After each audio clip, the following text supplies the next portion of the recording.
Welcome to the Whitetail Advantage Podcast with your host, Brett Bovin. Thank you for tuning in and enjoy the show.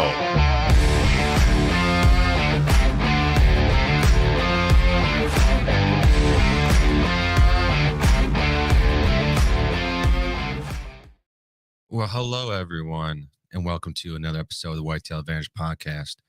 We're back. It's November 10th, 2024. I want to ask you, everybody, what do you get when you get 4 tards and an awesome guest? Well, I don't know, because we're going to find out tonight on tonight's show, so I'm looking forward to it. Like I said, it's Sunday, November 10th, 2024. It's episode, what number are we on? Holy shit, we're on episode 113. Damn. Moving along quick here. For those of you unfamiliar with the show, we do a live show every Sunday and Tuesday. Even though it's hunting season, we're only doing them on Sundays. So on Sundays and Tuesdays at 8:30 p.m. Eastern Standard Time. On Sundays, we do a roundtable segment. We get the team together, we bring on a guest, or it's just the 4 of us, whatever the case may be, and we just talk about whatever the fuck we want to talk about. If you have any questions, comments, or anything like that you want to share during the show, feel free to drop them in the comment section, and then we'll pop them up during the screen, and we'll address whatever they may be. Let me see here, quick notes. We also have a saying on the show, put your quarter in the slot machine. What I simply mean by that is to help share the show. I strongly believe hunting is a dying sport. It's a dying lifestyle. So all I ask everyone out there is to help share the show. That's all I ask. That being said, tonight's show, I'm looking forward to it. We have a subscriber goal. Help us get to 215. Be greatly appreciated. With the guest tonight, we have Frank from Boondocks, Garden State Podcast. Excited to have him on. If you go check out Whitetail Advantage website, whitetailadvantage.com, we put a lot of information there, so make sure you go check that out as well. Make sure to go check out Grizz Media, Magnus Broadheads, and go check out Rec Broadheads as well. If you use the code WA15, you get discount off your products. Also, check out Gilly Puck. Use the code GP10. Get 10% discount off their products as well. Also, make sure to check out Patreon. Now, before we bring in the team and our guest for tonight, I was scrolling through X, Twitter, whatever you want to call it, and there's something I really want to show this video real quick before we get the guests in, and it really just kind of pissed me off, so I'm just going to play the video here. I'm done crying. My sadness is over. My anger has set in. I am a very petty person, and I am very proud of that. Love it about myself, actually. And so I say this in the most disrespectful way possible. I don't care if you are my family. I don't care if you're my friend. I don't care if we've been friends our entire lives. You can literally go fuck yourself if you voted for Donald Trump. If you are so sad about your groceries being expensive, get a better fucking paying job.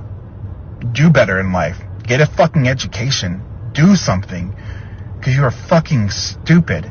And I hope you go jump off of a fucking bridge. Yeah, that guy, I don't wish anybody ever any harm like that. So first off, I just want to say fuck that guy. When he says go get an education, I have a bachelor's degree and I couldn't afford shit. And my wife's got a great paying job, and we still were making, it was like we live in paycheck to paycheck. So I'm not going to get too much involved in this video, but all I just want to say is, first, that's fucking stupid, man. That guy needs to go. I can't stand people like that. I have gay friends, and like I said, I don't care if that's your preference. I don't give two shits. It doesn't affect me in any way. Do I believe it's a sin? Yes, but I'm not going to treat you anything differently.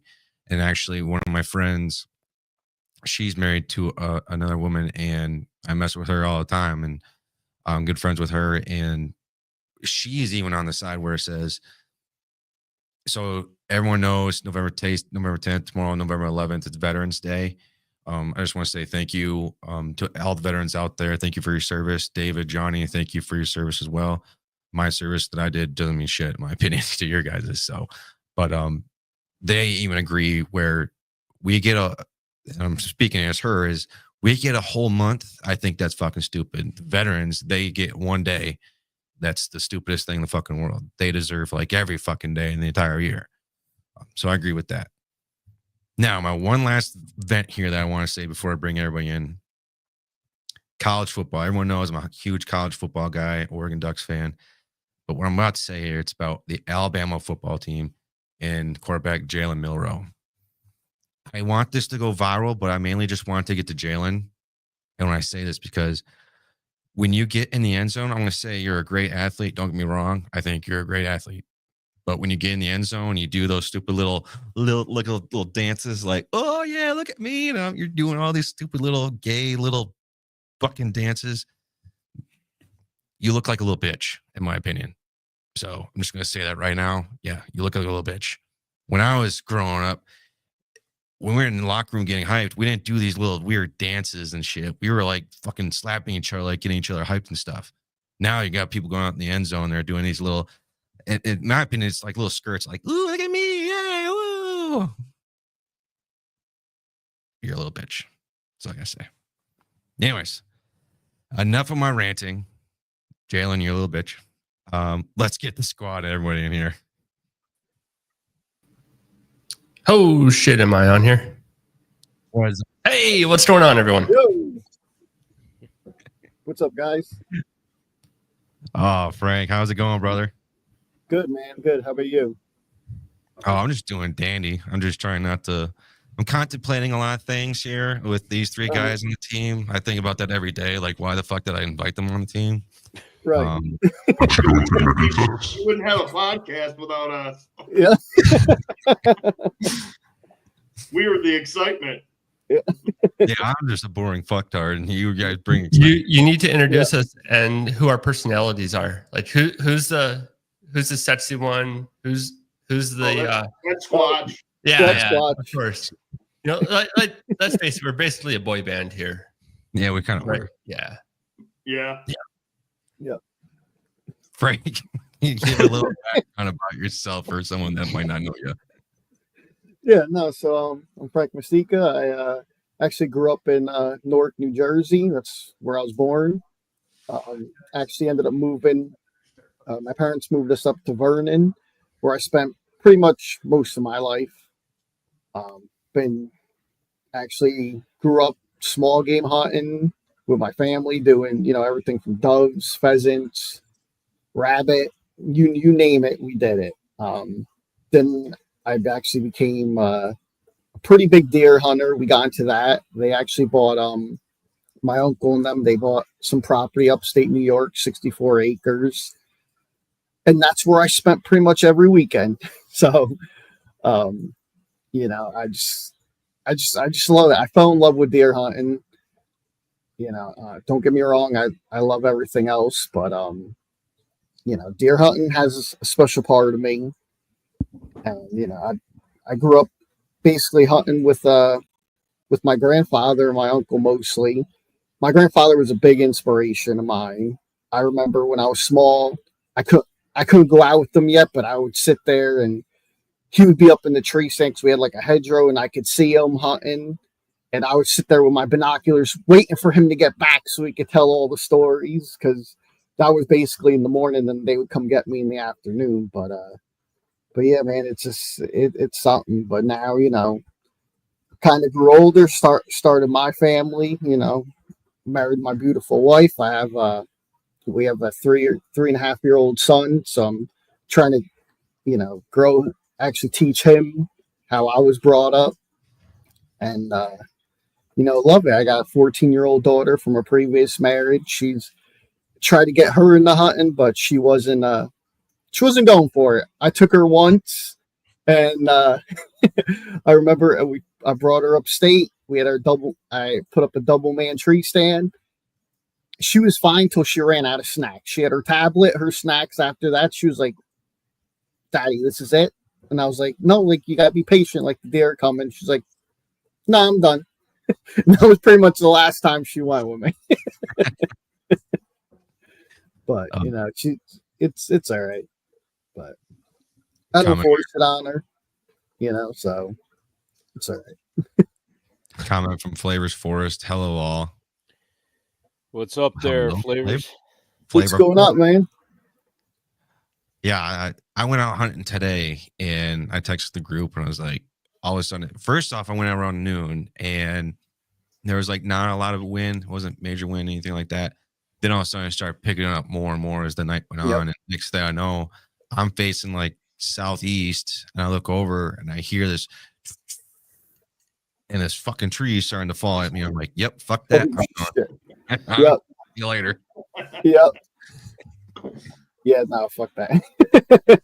No, I went out tonight too, and one of my target bucks actually showed up. I just had gotten my saddle. I was putting everything together, hooked up my camera. All of a sudden, I could hear him coming. Da, da, da, da, da. I could hear grunting. I look up and I just see 2 does blow by me, and I see him running. My bow's still on the floor. I'm like, fuck.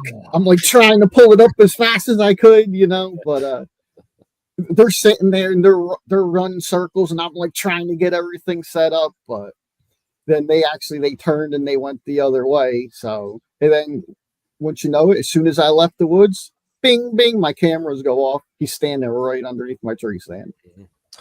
That's how it's been. Yep. Too. What was that? Everybody. Yep. Been that way.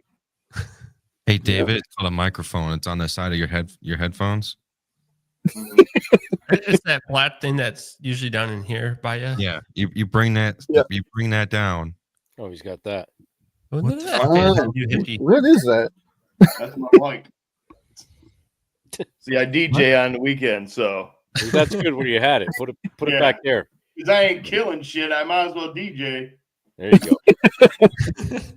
That's okay. No one wants to hear your voice, anyways. Mhm.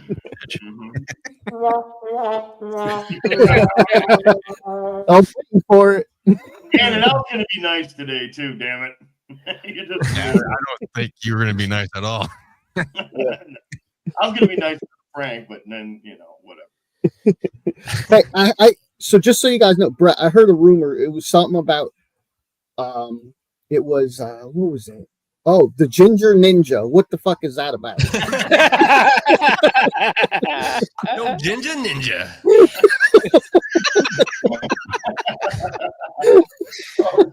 That dude is so quiet going in and out of the woods. It's like the deer don't even know he's there. Yeah. Sometimes the woods don't even know he's there. Most Most of the time, Brett doesn't even know he's there. I'm just like, where the fuck am I? He's out bowling again. Yep. Bow hunting, eating pancakes. Yeah. I'd rather eat eggs than pancakes. I don't know where the fuck this pancake thing came from either. I don't Just know going if you up guys the heard. I don't know if you heard his strategic hunting, that he did today. I got in the woods at noon. Who the fuck gets in the woods at noon? I came out 2 hours before that. Jeez, Brett, you're the host of the show. You got to get in the woods early, buddy. Yep. I'm not gonna comment on that. I get in the woods. I get in the woods at noon. Were you at Johnny's again last night? Yeah, were you hanging out with Johnny again? Yeah. No. I was well behaved this weekend. I had my kids this weekend. So I was gonna say that's right. You had your kids. yeah. All right. That's why I started early. You got the That's you right. got you got the stepchild, Brett. That was here the other night. Yeah, you better watch it. You got to start paying child support. I'll take them out hunting with me all day, man. That's all right. Yeah, but you got to pick them up at 12 o'clock to get them in the woods. Yeah. Yeah, I'll already be back. Have lunch. You're gonna have to get him a crossbow. I have one here too for him. Yep. Oh Don't God! even get me started with a crossbow shit. Don't. That's Yeah. that is too far. Daddy, can I have a crossbow for Christmas, please? I heard Johnny had to get a bigger truck because he had to get an extra car seat. Is what I heard. Yeah. Oh my god! Oh, yeah. I couldn't get any smaller of a truck. You're gonna have to get another car seat for Brett when you take him hunting. You got me. Do you wear a Hans device when you're in the car because your head's so big?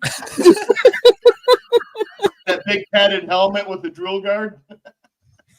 Like they run in NASCAR. Oh shit! Oh. Yeah. Well, his thing this afternoon when he finally got on the freaking text with us, which he never does, but he's like, "Oh, yeah." He's like, "Oh, it's so windy out." I said, "It's because all the freaking resistance hitting that freaking bowling ball head of yours is pushing you out of the tree." Brunswick ball. Yeah, the Brunswick Bovin. Brunswick Bovin. I feel like I have a normal shape size head. You don't. It's about the size of a fucking watermelon.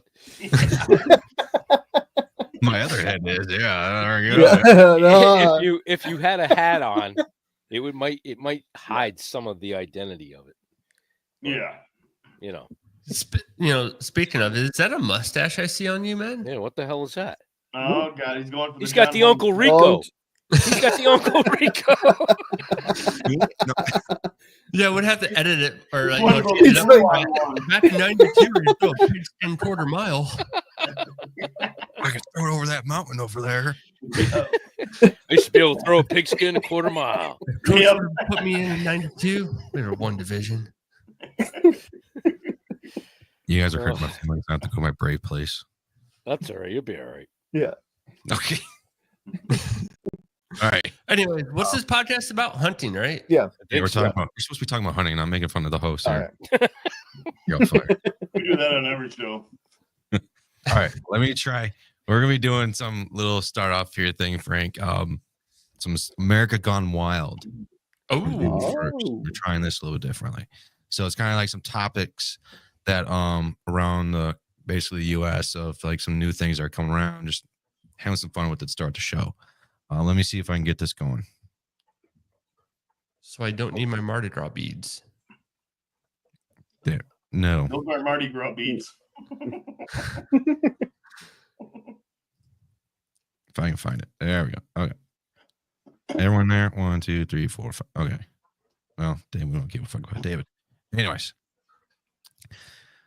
America Gone Wild. We're starting a new topic thing here. Talking about topics across the country. Headline number 1. Interior Department strengthens conservation of American bison through new agreement with Canada and Mexico. I really got to bring my laptop closer because this is going to be fun. There's bison in Mexico? Yeah. The Department of the Interior's U.S. Fish and Wildlife Services, Parks Canada, Environment and Climate Change Canada, and Mexico's Secretary of Environment and Natural recently. Oh my gosh, I got to bring this closer to my eyes. Signed a new agreement to strengthen cooperation and coordination of the conservation of the American bison across its range in North America. Through a letter of intent, the countries will work to pursue bison conservation, restore ecological processes, and support traditional human use of natural resources, and with a particular focus on unique historical connection with bison, between bison and indigenous people.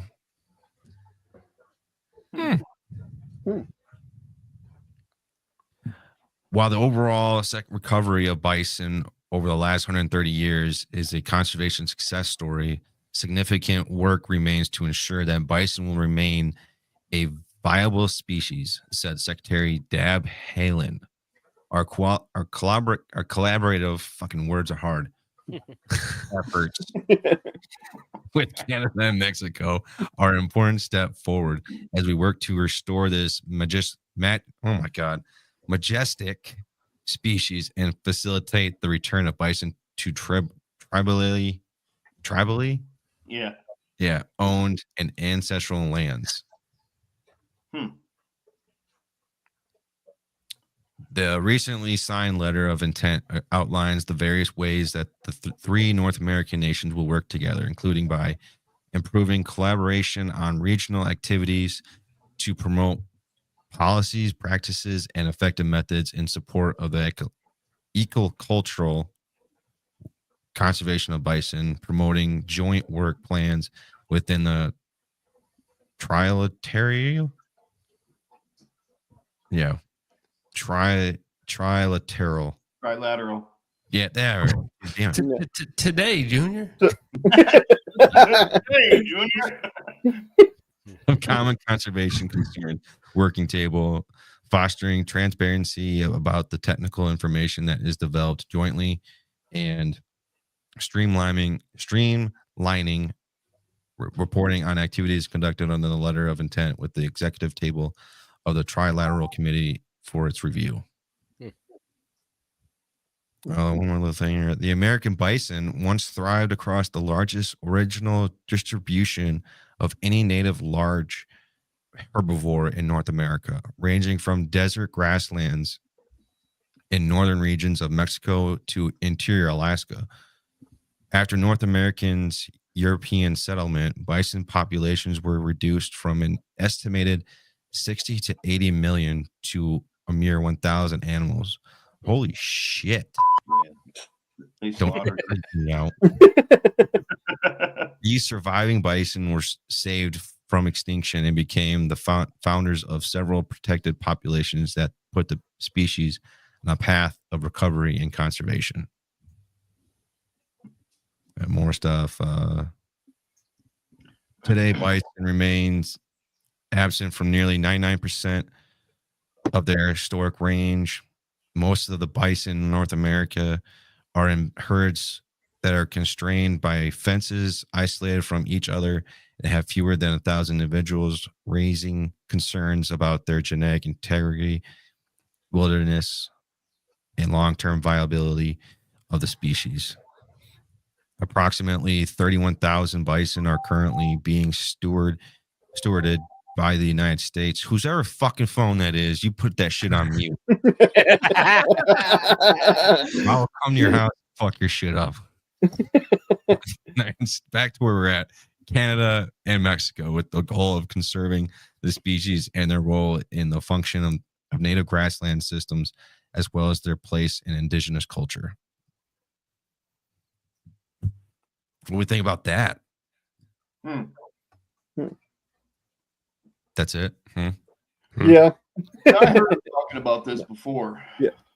About basically breeding them to get enough of a population that they can release them and they would be able to sustain themselves. I didn't realize bison were like that. I swear to God, whose phone is that? Sorry. I was holding up to my mic because I knew you were going to. You have an iPhone. Turn that shit on. It was funnier when I just hold it up to the mic and it was going to go off. So, do you have other people? Do you have anything more concerning, more important than us? Please share what that conversation was. Yeah. Okay. Well, it was. It's with his boyfriend. Yeah, you want to suck this tonight? I'll suck that dick. I'm the captain now. No, but I didn't realize bison was that there was a lot endangered. Yeah. Well, they shot the hell out of them back in the freaking 1800s. That's when all the settlers came in, and the song even Great White Buffalo's kind of written about it, and they desolated the freaking whole continent of. Well, they had the Well, pictures that was of the money market right there was the bison pelts. Yeah. Because So, there's pictures of bison skulls that are 25 feet tall. Right. Yeah. So they basically eradicated them off the face of the planet, just about to no existence. Farms brought them back to breed with cattle, so they had beefalo, what was called a beefalo. But I mean, it's a good thing. I think they should bring it back, let them breed like crazy, and then open up a season so us crazy bastards can go hunt them. Just think if they had I agree. bison like they have deer throughout the United States. That'd be cool as hell. You get like 1,500 pounds of meat. Tag. Can you imagine hitting one with your car? That'd be horrible. What's that? Hitting a bison with your car. Oh yeah, that would suck major. There wouldn't be no car. That would be It only happened once. That would be like, I don't know, kind of like running in full speed to a fat lady's ass. Pretty much. in Dave's case, the fat guy's ass.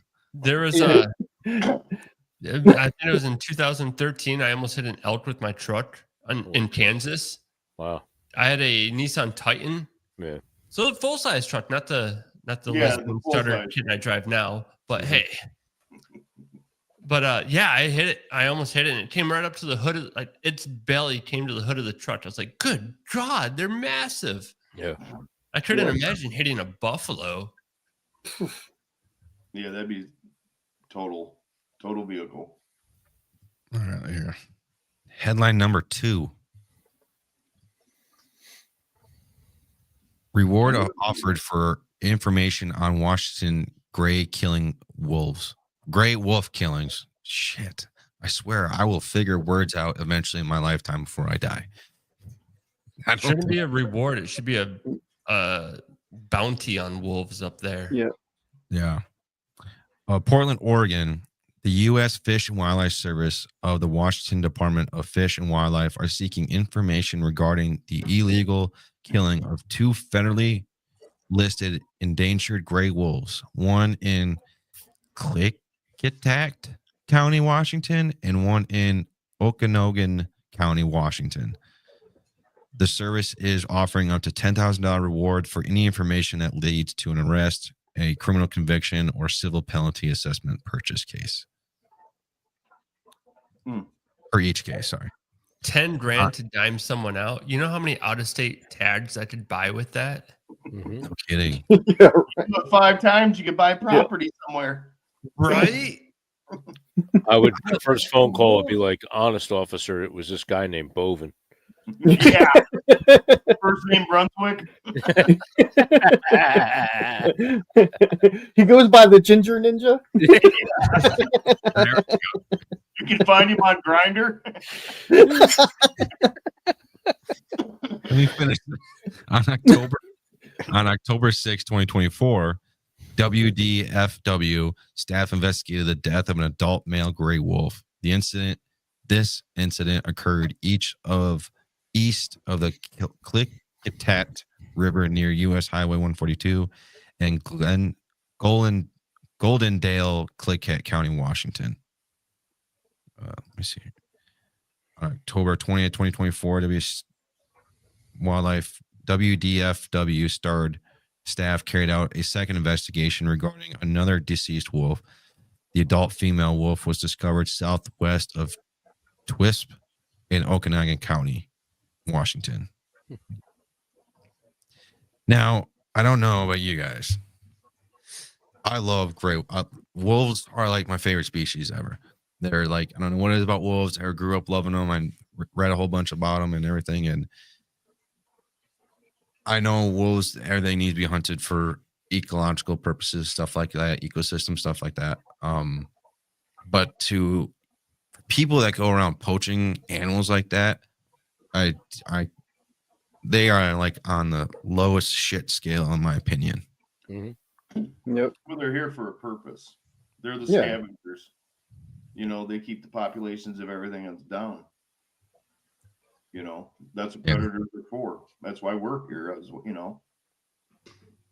I love wolves, don't get me wrong, and I know there's this thing going around these days where it's like if you go out and you hunt a wolf and you kill a wolf, you're gonna get basically outcast by the non-hunting community, whatever you want to call them.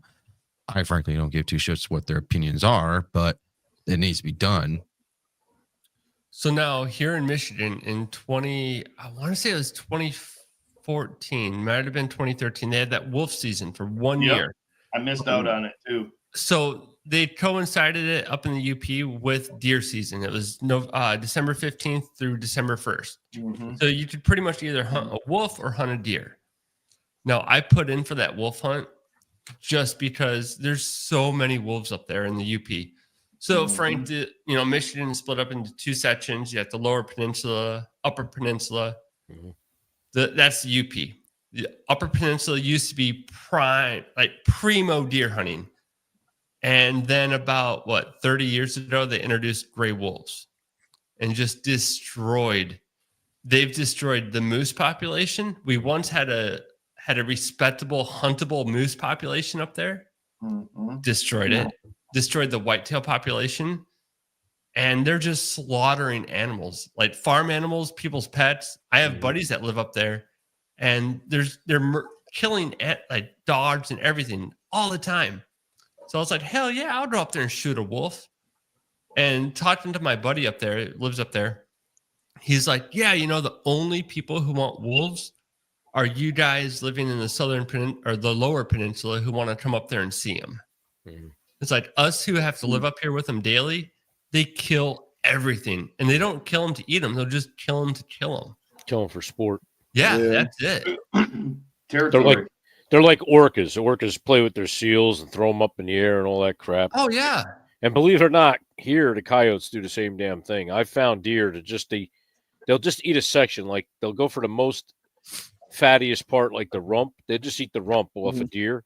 Oh and yeah. then they'll leave the rest of it alone, and they don't even care if it's dead before they eat it. They take them down. So an interesting fact: I was just out in Ohio with Quentin from Full Draw Reports, and he lives in Wisconsin. Wisconsin has wolf, and he's told me some stories about the wolves out there.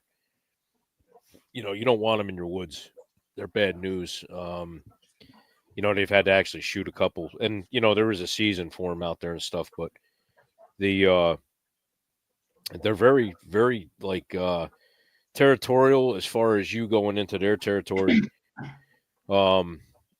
Big packs, and God forbid, man. I mean, you're out in the terrain and you fall down. Say you break a leg or you hurt yourself, you twist an ankle really bad, and you can't, mobilize yourself pretty easy getting out of the woods. And you come up on a pack of wolves. Now, they're not coyotes. Coyotes, biggest ones I get here, maybe push 65 pounds because they've crossbred with wolves through the years. Mhm. But you get a wolf, some of them are 75 to 95 pounds on their feet. One dog can do major damage to you. So, there's a reason why in history things have been eradicated out and sort of thinned, and the reason being is they're just a killing machine. Well, not to mention, they killed Liam Neeson in that movie Gray. Yes, they did. And I mean, I don't know. I saw him on another movie. I don't know how the hell he came out. I think I don't know what that's about. Yeah. I mean, he must you be like look a at- video game guy. He respawned, So. you look at the Gray and the wolves killing Liam Neeson. We Yeah. need to seek revenge. Yeah. It's kind of like how Rambo taught the Mujahideen in Rambo 3 in Afghanistan. Oh yeah. And that's why we would never win Afghanistan. That's why the Russians never won. Fucking John Rambo. Yep. Fucking Rambo. Speaking of bow hunters, I mean, Rambo had the best broadheads in that one. Oh Yeah. yeah. The exploding. Oh, I'm yeah. currently working with Rec right now to establish the same Johnny Rambo exploding broadheads that he Dude, had for next season. Those, There you go. I'm tired of tracking deer. Yeah. Like No, I'm Frank, with you. like Frank had his little run in. He's like, Squatch, I hit him high in the spine. Well, if you hit him high in the spine with an explosive head, he's just going to be in half. yeah, but that That's really it. traps Yeah. right there. Remember the old with the string on the fishing reel that went on the end of your bow, and then it was the tracker. Oh, Yep. that thing, yeah. Yeah. Where you shoot your arrow, and then past like 15 yards, it goes. "Shoo." How many of you guys experience that when you're vacuuming with the same kind of results, and the freaking electric cord gets tangled through everything in the whole freaking house as you're trying to do that? Yeah, that's a good tracker. Yeah. I was like 13, 14, or something like that. I just started off hunting and I saw That was these. like 2 years ago, right? Yeah, it was. And I saw these. I saw that thing, Dave, where it's like where you tie it to your whatever bow. I mean, your arrow, and it like sticks through it, and it will help you track it. All you gotta do is follow the string along. I'm Follow like, the string, yeah. It's like a tow missile, Dave. Yeah. we gotta get that shit. We gotta get that on our arrows. He's like, no, that's the dumbest fucking thing in the world. It is. What's really funny is when it snags and your arrow goes out about 10 feet, it goes straight to the ground. Back at you. It got tangled. You're like, fuck! And the deer's just like, boop, boop, boop. See you later. Thanks for trying to track me. Have a nice day. And Yeah, I knew a guy that swore by that. It was the greatest thing ever invented. I'm just like, oh my god, dude. well, what I always wanted to do was take one of my freaking heavy reels for when I go fishing for trout and hook that to the freaking pole. So when that line's going out and it stops and he's running, you just like, set the Yank him back. yank his ass back. You don't even have to track him. Let me go ahead and put this broadhead. It's Yeah. He pulls your ass right out of a tree stand.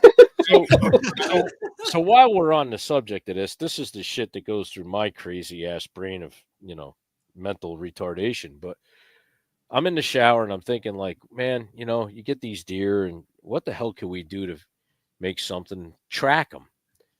And, I always sit there like, because tonight I'm sitting there and these deer come out of the woodwork and the thicket's up there. And you think it's a squirrel. And all of a sudden you look over and you can see like ears going through the thick stuff. And you're like, man, I would love to know what paths they're taking and what distances they're covering. They radio collar them sometimes and shit. But I mean, as a regular hunter guy, wouldn't it be cool?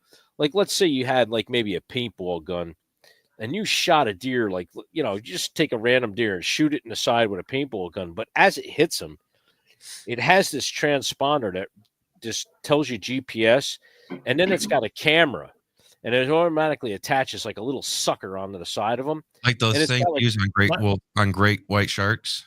Yeah. Like an apple. So it's on them, and then you just like, instead of like Moultrie and like you're going on your phone looking at your oh yeah, look, I got a buck. Meanwhile, that thing would be sending you pictures like, ba-ding, he just went past your house. Ba-ding, he's over by the there. That would be so freaking cool, man, to make something like that. Shit, he's in front of a Ford F-150. Why is he in the back of that truck? Yeah, right. That's he's so in Brett's front yard. Oh, there he is again in Brett's tree stand, hanging around. Oh, look, Brett's not there. He's sleeping. But he's got pancake duty. But anyway, I think it would be so freaking cool to have that. That would be cool. Because like they did, what the hell was that movie with Arnold Schwarzenegger or whatever, when they plugged into his brain and it went through all his, like his memories in his brain. I think that was Total Recall. Total Recall. Yeah. Do like when you shoot a deer, like you plug it in like your C cord into the computer, and you could see like everything in that deer's life, like where he went, where he was going. Could you imagine that from the deer's perspective? Yeah.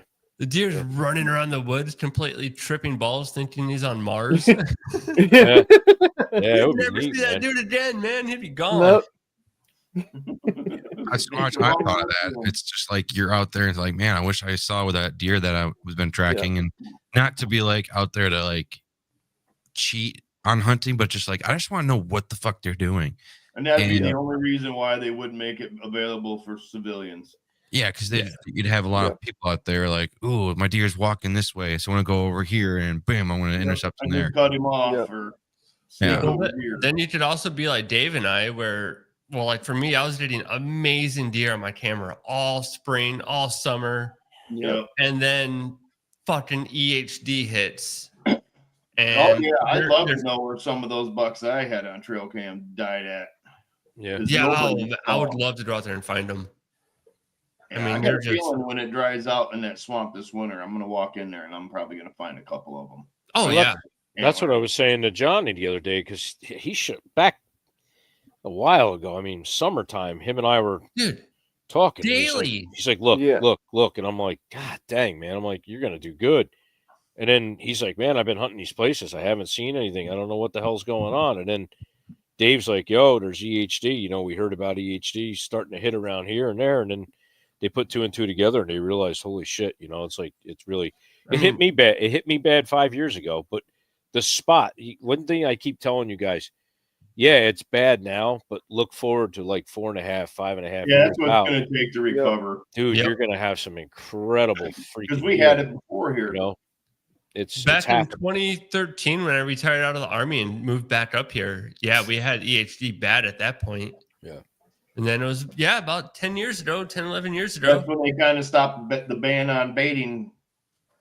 Yep. Yeah. And now we haven't had that, or we've had that ban on baiting, and EHD came back. So we know it's not baiting. Got it. And they realized, it's from the midges and the tick. It's not. It's not from the bait. That's their saliva. Yeah, but the DNR doesn't know that. No, it's EHD. It's the baiting still. No matter what happens, no matter what's said or anything like that, it's still no baiting. That's the fucking problem. Mm-hmm. Yep.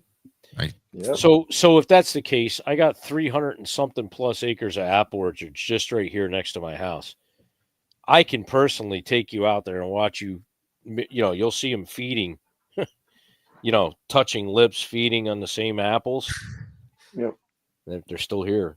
So it's Yep. not that. It's not that. Squatch, that's a good point, because it's like, do these biologists that work for the DNR, do they not realize the actual true things that deer do on a day-to-day basis? They're constantly sharing spit. They're constantly licking each other. They're constantly licking each other's assholes. So it's like, no, do they not know this information? Like, they're doing worse things on their day-to-day basis, where me putting out corn or apples or anything isn't going to change anything.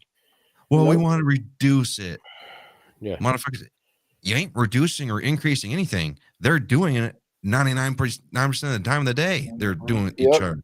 So where Frank lives in Jersey, they're allowed to bait.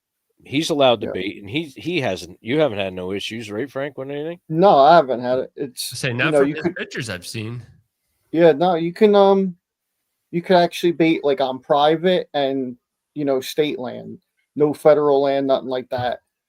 But again, it's fucking stupid, because they keep telling you, okay, just like we can't transport no out of state deer. I know a lot of states are like that, but it's like you can't bring nothing into Jersey. But when I drive up to our farm, you know how many fucking deer I see cross the Delaware going back and forth? Yeah, especially I don't get it. Like, I don't know, it makes no sense. No. Well, when we have their own DNR, and I see the article come out. When did it come out, guys? Roughly June or July? I can't remember. Somewhere in the spring, summertime. Yeah, it was where it came out of.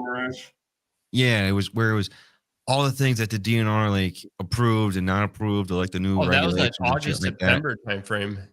Yeah, that big meeting. Yeah, it was in September.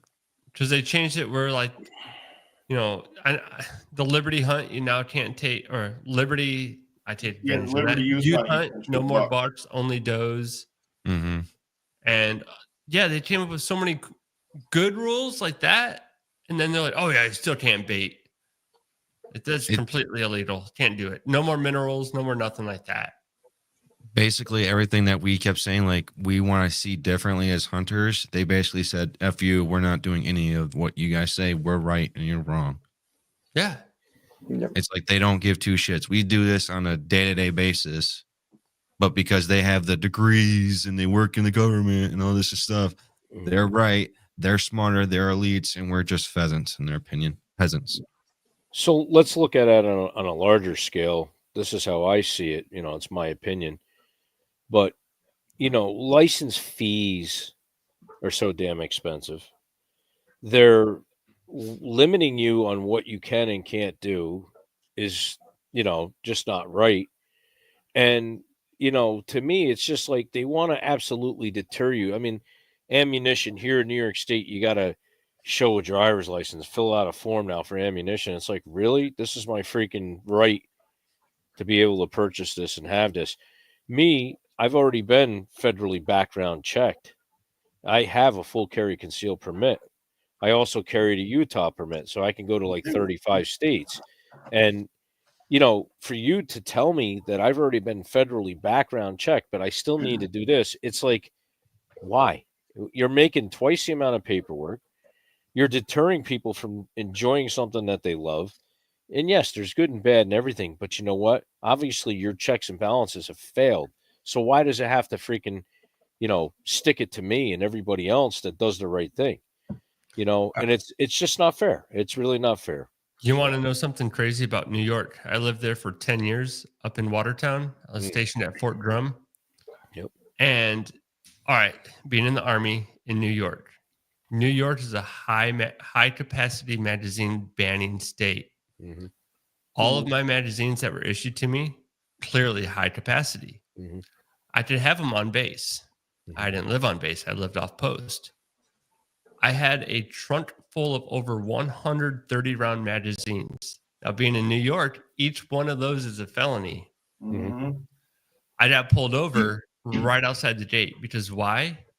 The police knew that if they pulled over a soldier and they were in violation, that their chain of command would make them pay any sort of fees or fines that they got. So you did a speeding ticket, they send the ticket to the command. the command then comes down onto you, making sure that you pay that ticket.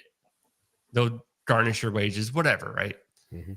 I get pulled over, and I am literally probably 75 yards from the gate with over 130 round magazines, getting ready to go back to my house. We deal with them every day. It was a shit show trying to convince the cop that I need these at my house for work. Right. Like, it was unbelievable. Like, that was huge jail time. And then, like, you'd think that there'd be a little leeway or whatever like that, or a little like, oh yeah, certain people should be exempt from that rule. But no, Mhm. no, it Yeah. was, yeah, and it's crazy. So the government establishes this rule. All right, we're going to protect all the gray wolves, right? Going back to my magazine ban and all that. We're going to protect these gray wolves. Well, where are we going to release them? Well, let's release them in the states that produce the best hunting. Colorado, right? Washington, Oregon. They're releasing all these wolves out there and just ruining it for everyday people like us who want to go out there and hunt. Yeah. Yep. People that live there that pay the taxes. Yeah, exactly. Yeah. I don't know. And I don't know how I feel about how they did our licenses this year. I mean, me personally, I don't care because now it's all like you buy a license now. It's like everything. It's Oh, yeah. small game, everything. It's all on one. Yeah, But it's like if you get a doe tag, now you're up like 70. What was it? 74, 76 bucks, something like that. 75. We're Yeah. 90. We're 90 for like 90, 95 or 96 for everything. Yeah. So that's rifle, bow, small game, and muzzleloader, and then the doe permits, because you get all that. The doe permits are free. What, bear is what, like $5 or something like that? Yeah, it's not much, but what's really funny, like when I went to Ohio to buy the tag out there, you bought an out-of-state license, right? Then you had to buy an either sex tag Yep. on top. Yeah, Of it. So it was yeah. like $260 Yep. for the license out there, and I was like, "What the hell?" I'm like, "Why don't you just make it one damn thing for big game?" And what I didn't understand either, they didn't have like a 3-day or a 5-day license like New York. No, it's just like the whole season. Yeah, no, It's the whole freaking season, and I'm like, "Well, shit, I'm only going out for a week, or whatever." Yeah. It's like, yeah, I asked Jason, I was like, "Yo, you want the tags?" And he's like, "Oh no, I'm all right." I said, "Well, okay." I said, I'll leave him here with you because I don't know if I probably won't get back out there because what ends up happening with me with my job, because I got to plow the roads, it starts snowing and shit, and then it interferes in rifle season. So by the time everything gets said and done, I ain't going anywhere. You know what? All right.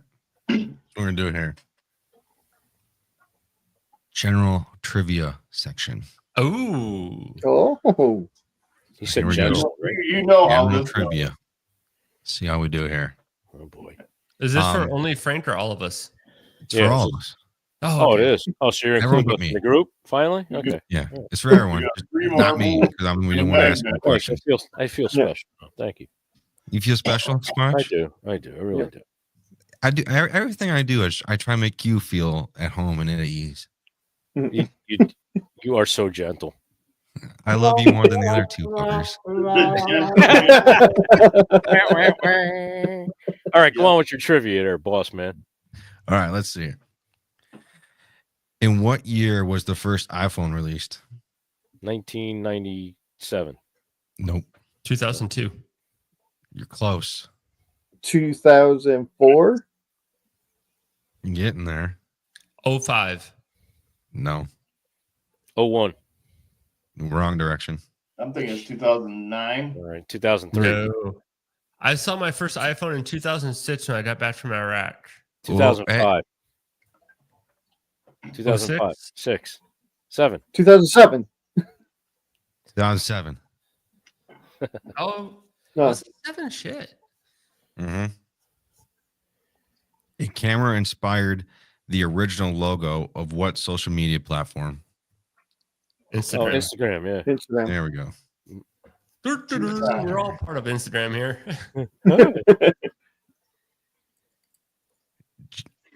Flavors Forest made a comment here. Johnny still uses smoke signal. I sure do. That's when he farts. Yeah. When he's farting. That's when the whiskey's gone. Yeah. Whiskey farts. Which Tesla CEO also co-founded PayPal? Oh, Elon. Elon. Yep. Yeah, Which I know. course? Now this is my type of question here. Oh God. Which course is the Masters golf tournament held? That would be Augusta, Georgia. Oh shit! You're close. I don't know the course name, but I know it's in Augusta. Augusta National Golf Club. I'm gonna say Okay, I'm gonna say Letits now for 400, Alex. I don't know. Yeah. Golden for 1,000. That's album covers. Yeah. Anal bum covers. Anal bum covers. Which late rock star is the grandfather of actress Riley Keough? Keough. I don't even know who that is. Yeah. Sorry, man. Elvis Nope. Presley. Okay. I know who Jamie Presley is. Yeah. All right. Let's see how you do, guys, with trivia questions for kids. Oh God. Somebody's been up all night fucking Are dealing. you flirting with a fifth grader? I wasn't No, I'm up, not. dude. How many colors are there in a rainbow? 7. 7. There we go. I In don't do rainbows. 1993, know. Primus did a song about the 7 rainbow colors. So I know You Squatch and your likes weird Primus. fact brain Yeah. knowledge that you have in that brain of yours. Well, Just it's like keep going. it's like the vertebrae. There's 7 vertebrae in a mouse's neck and a giraffe's neck. Yeah. Mm-hmm. What game is Princess Peach originally from? No freaking idea. Mario Brothers. More. There we Yeah. go. You guys are fucking stupid. Johnny's a fucking genius over here. Dude, you're You're asking hunting and killing shit. I didn't have time for video games. you're asking fucking questions that are meant for like waterheads. Come on, man. Yeah. Okay, fine. This is for kids. Okay, let's see Waterhead. if you get this A one. waterhead. Yeah. Okay, let's see if you get this one. Who was the first Marvel character to appear in Fortnite? I don't First know. Marvel? What's No, I don't Fortnite? know. Hey, Squash, when you're Iron talking Man. about somebody playing Fortnite all night, I don't even know what the hell that is. Fortnite. it's a Okay, video fine. game. It's a video game. Thanos, You know what fuck Fortnite cards. was? You know what Fortnite was? When I took all the fucking cushions off the couch and made a fort, and then I slept in it that night in my living room. I don't know what this Yeah. shit is you're talking about. Fortnite is what came up with the Star Spangled Banner. That was written after Fortnite in 17 whatever after a battle in I want to say Virginia. I can't remember the exact How do you know battle, but it was this after information? a fortnight long battle, which was 14 days. Okay. Yeah, there's my And- stupid trivia. Stupid brain. What type of fish is Nemo? See, I He's a don't know clown. Clownfish. There we go. Wait, what was that Marvel character? It was Iron Man, right? It was Thanos. Oh, Thanos. Okay. Oh. In SpongeBob SquarePants, what animal is Squidward? Oh, A God. squid. I don't know. Or an octopus. How many legs does a spider have? 8. 8. My fucking phone went weird.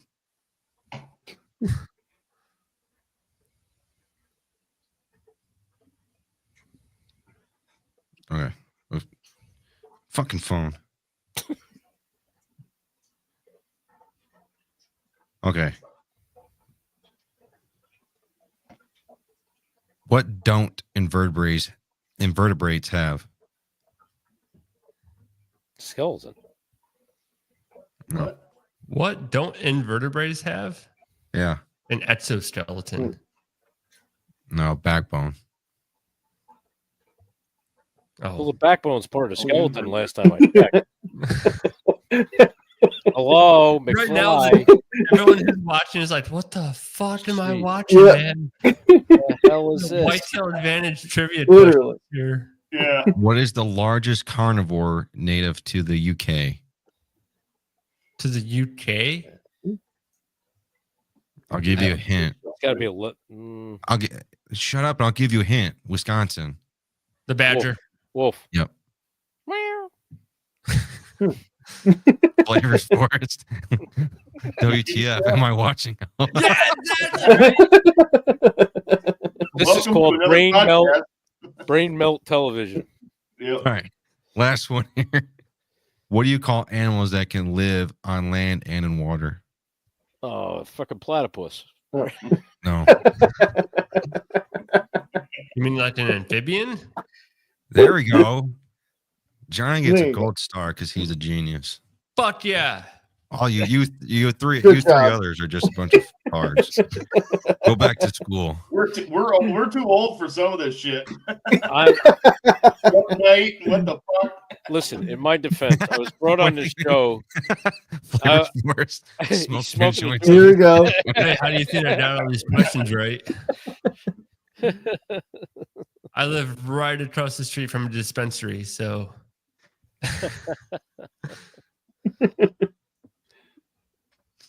Frank, Squatch, David, go back to school. Yeah. or hear me out. Education of Johnny. We got some whiskey here. Drink a little bit more. Watch some more TV. Quit your day job. Oh, that reminds me. After I left my buddies today, I was telling them about that 7-point, and that was the one that guy shot and backstrapped. Yeah. And he told me where his stash of, because he didn't have a signal down there, that he does have a stash of moonshine. So when I go up this weekend, I'm gonna grab a couple mason jars. When we go up this weekend. Yeah, we Oh yeah. Oh. Well, it used get to be the a terminology down, you son of a bitch. Hey Frank, those deer behind you, man. Yeah. You're covering up half the rack on that one to your left. This one. Yeah. I know. I've been watching it. Dude, those are some nice deer. Those Jersey deer. Some are the one actually that you were just talking about. That's New York State. Okay. Yeah.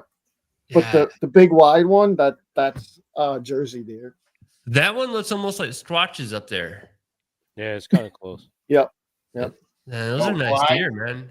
See, Yeah, next thanks, year, man. I'm coming out to Jersey next year, man. I'm gonna go up spring turkey hunting with Squatch, Let's do it. and yeah, fall, dude. Bear tags over the counter, hell yeah! I've been putting in for draws every year here. Dude, $2.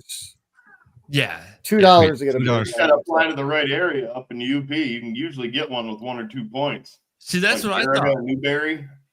I was in Berardo County, Yeah, dude. 5 years now, I haven't been drawn up there. Wow. really. That's unheard of. They see Yeah, my 'cause- name and they just throw it out. That's probably it too. Because where we're flying is Delta. Yeah, Yeah.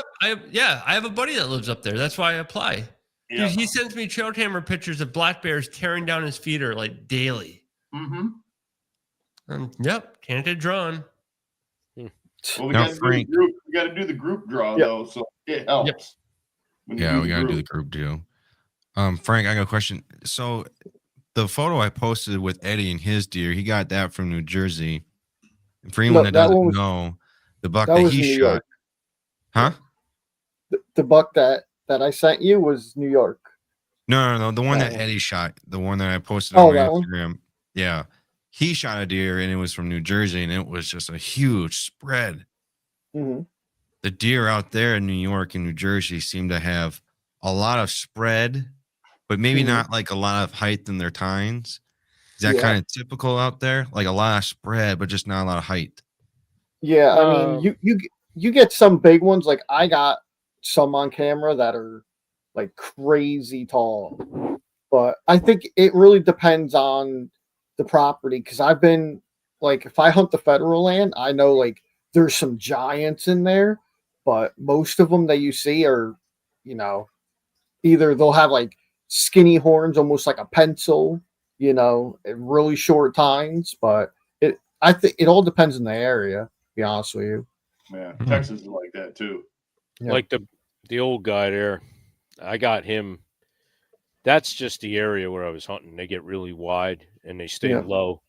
But the other guys that are up behind me, they're tall. They're taller buck, but they came from a different area in New York. They were up off the mountain, so it's a different gene pool. Like here by the house, I get them. They grow tall. Some of them are starting to grow tall. I got a Dave. Remember the 4-pointer I showed you yesterday? You were like, "Yeah, that buck's going to be a nice buck in another year or so." Yeah. So it's really their genealogy, the gene pool that they're coming from, and it's the nutrition that they get. So. Yeah, the ag that they got, whatever they got to eat. Yeah, it's mostly apples here. There's some corn and stuff, but like when I was down in Ohio, I was talking to Jason, and Jason was telling me the reason why they get such good racks is the soybeans down there. There's a lot of soybeans, a lot of corn. Yeah, so no doubt. I got pictures of one on this guy's front lawn. Holy God, I was hoping he would come up to us. Yeah, Well, that's a good question. Yeah, Yeah. that's me. I'm like, holy corn. shit. Yeah. What was that, Mr. Bowman? Soy versus cornfields. Which one do you guys prefer the most? I don't know. I never hunted. I hunted over corn before, but never. There's no soybean stuff here by me. So corn attracts them more, but soy has more beneficial. Yeah, that's what he said. He said that it's got more mineral in it. So I guess corn really doesn't have anything really for deer a whole lot. They'd have to eat a shitload of it to really. Well, I mean, think about corn when you eat it. It's just a tracer round for whatever you ate in the toilet. I mean, yeah, pretty much. Pretty much. You know, it's like, oh yeah, that was chilly yesterday. Holy okay. Yep. Just to let you know what you're popping. Yeah. Up. No, because they planted the DNR planted beans in that CRP where I had all the monsters on that I think died off. Yeah. You wouldn't see them in the fields. You just don't. They come out at night or browse every now and then. But when they had corn in there, and right after they cut the corn last year, it was just like a herd of them. Just they were always out there. Well, if you take, for instance, south of here, down on Long Island, huge. I mean, deer like my old guy there, all over the place down there. And I'm like, what the hell? There's not it's the salt from the salt water that they get. Yep. You know, it's in the minerals, it's in the grounds, it's in the rocks. So that salt, that natural salt makes their freaking racks grow huge down there. Uh-oh, Brett's calling a timeout here. What's up? He's got to pass gas.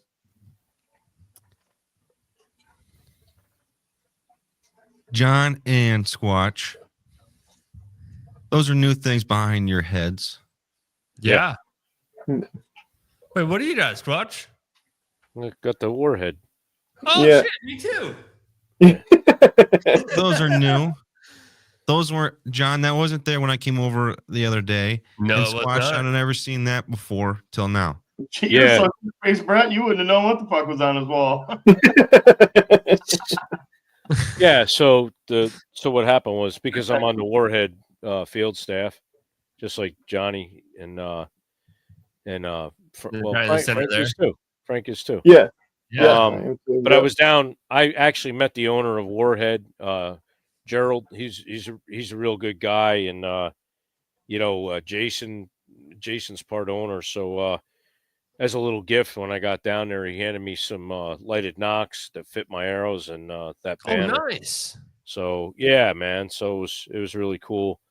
So yeah, I just threw it up, but great company, man.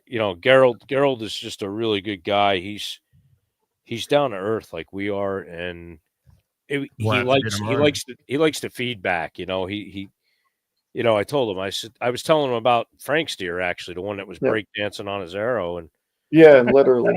I said, man, oh man, I was like, these things are super, super tough, man, and he was like, well, thanks. I appreciate that. I said, yeah. And I said, I brought on a couple of guys at least that I know, to Warhead and anybody else I can. And what I like about that is, I mean, we had an issue with gluing the fletchings on Frank's arrows, and I had a problem with them on my arrows. And, if that's a large company you got stuff from, you got to wait for automated calling or whatever. I didn't have to wait. I called Jason directly. I was like, yo, bud, we got an issue here. And he's like, what's going on? And I told him, and he's like, you know what? We've ran into this where we've had bad batches of glue from the factory. They're not working right. So he goes, why don't we do this? He goes, I'll send you new fletchings out, and I'll send you 2 brand new bottles of glue, and hopefully that should work.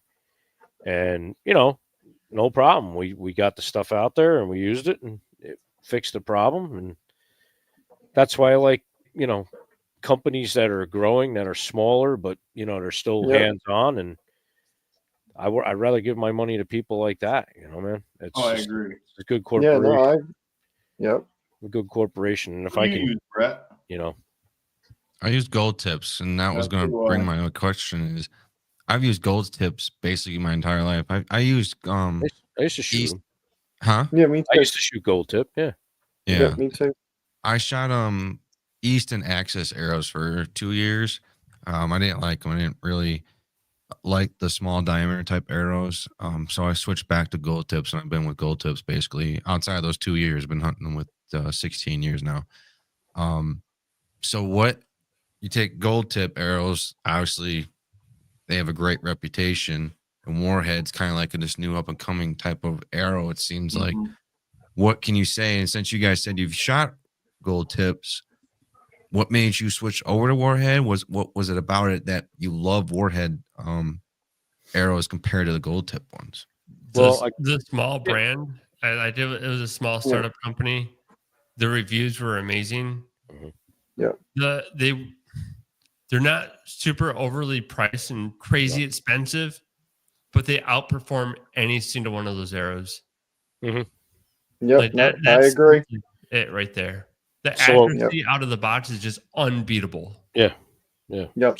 So what happened to me was I won't name names, but I went to an arrow builder that's pretty reputable for making good arrows, and I spent way too much money. And I shot them for a season, and I was like, okay, I could make these myself. It's not that big of a deal.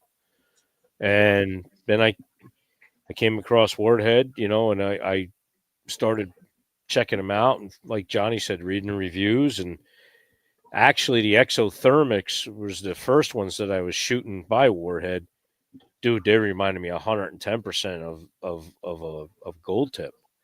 And so that's what I have right now is the exothermics. Yeah, that's what we were starting to shoot out. And then Jason switched over to the reins, and Frank bought the reins because I hooked him up with Jason, and I said, hey, he needs to know what he wants to shoot. And Frank actually took a big leap with that, which was pretty cool because a lot of the guys in the other group were shooting some other companies. And he was like, listen, man, he's like, if you want to try it. So he did, man. And Boondocks said Frank and Squatch, the legends themselves. What's up, Mike? Right. What's up, Mike? But Frank took the leap, and he bought them. And that one buck he hit, that buck, we couldn't believe that arrow didn't snap in half. We actually sent the footage to Gerald and to Jason, and we're like, proofs in the pudding. I actually did break one. I broke one yesterday. I was shooting out at like 40, and I punched a release, and the damn thing skipped off and went into the ground and caught a rock, and it broke. I was like, wow, I actually broke a Warhead. I can't believe it. But they're super tough. They're freaking tough, man. And I'll tell you what I got explained to me too. So it's kind of like in-house stuff, but I'll share it a little bit. There's only a certain amount of companies that manufacture the carbon tubing, and then they sell it to each company. So basically, if you found a company that you like, say Gold Tip, a lot of the same stuff is in Warhead, or vice versa. They only, it's just like motor oil. There's only so many manufacturers of motor oil that come from a refinery. So your arrows are the same way. Carbon is imported. It's whoever gets it. It's like, let's just say it's like the big four, and then they brand it. So it's a good possibility if your gold tips that you like shooting, Warhead ain't far off. So Yeah, it's all based on weight and straightness anyway. And straightness, I mean, unless you're shooting freaking dots, man, like Vegas style or some shit like that. Let's be honest. I mean, I shoot a freaking whisker biscuit. I'm basic. For hunting, dude, let's get real. You don't. I'm not even worried about straightness. I don't even fucking paper tune my bow. You know, I watch the arrow. If the arrow flies straight and I'm grouping down there and hitting what I want to hit, I don't worry about that bullshit, man. It's just you're never. To me, there's guys out there that can do it, but you never release a bow the same way every time. I'm sorry, guys. You know, your grip, your freaking way you hit the release. You could be chasing your tail all day long trying to paper tune something. I mean, dial it in, get it all straightened out on your squares and all that stuff, and your accuracy will follow. But never. Well, that's like you know, that's just my opinion. That's what like Johnny and I were talking about Friday when I went over to his place. We were talking about the site where you didn't need I think you said IQ, where you don't need a peep sight. Yeah, yep, the and IQ. it was supposed to, like, line in with this little black dot. Yeah. And Johnny was telling me, yeah, I use it with peep sight and it works great. I found out you're not supposed to use peep sight and shot like way the fucking weird off direction. Goes to the shop and they said, you tried shooting without the peep sight, didn't you? He goes, yeah. He goes, yeah, very few people can do that because you have to have the same consistency rep after rep and anchor point. I mean, we all know you're not going to be consistent 100% of the time. You're going to be, when you're drawing back, you're going to be just a little low. You're always adjusting a little bit here and there. Yeah. I mean, you're close to it, but you're not going to be fucking perfect. And like I grew up, like without the recurve, obviously switching to a compound. You gotta have a compound bow. You need a freaking peep sight because that's the first thing outside of anchoring in. That's the first thing that you do is start leveling out. Yeah. You know, I was taught when I was setting bows up in the shops and stuff. When you deal with 50 different people on a daily basis, but was always taught, put that string to the center of your nose, when you draw back. And remember that when you draw back, you want that string to just touch you in the center of the nose. It's your constant anchor point. And, if you can't, like I used to shoot a wrist style release, which I can't stand anymore. But when I did, I would always like take my thumb and kind of catch back here in my jaw and then, just touch the trigger off. But now I shoot a thumb style release. So I'm upside down. So my knuckles always come back into my jaw. String is on the tip of my nose. My peep sight's aligned, and then everything just like follows shooting through. A rifle. You did that proper cheek weld. It's basically it, Yeah. Listen, I struggled this year too, and that's why I was like, I was bouncing so many ideas off of Squatch. Like, hey, like the shop's telling me this. What do you think? Because that place had you going crazy, man. They literally had me going nuts. And like, if there's anybody I trust, it was Squatch's opinion. So I immediately got on the phone with them. I'm like, look, they're telling me I think it was because they wanted me to shoot 350s instead of 300. Too late. Yeah, and it was just a mess. And then but that's why I was like, Squatch, like, what do you think, man? He was the same way. He was like, hey man, like, I wouldn't do you wrong. They're gonna work, it's fine. Like, don't listen to them. Like, you're shooting a deer. You're not, He's like, so don't even worry about what they say. Get that out of your head. Because then I switched to a thumb release this year too, because I was struggling actually punching my regular index release. Yeah, and I was like, Squatch, man, you gotta help. He helped me with so much this year. I was like, dude, I'm a mess.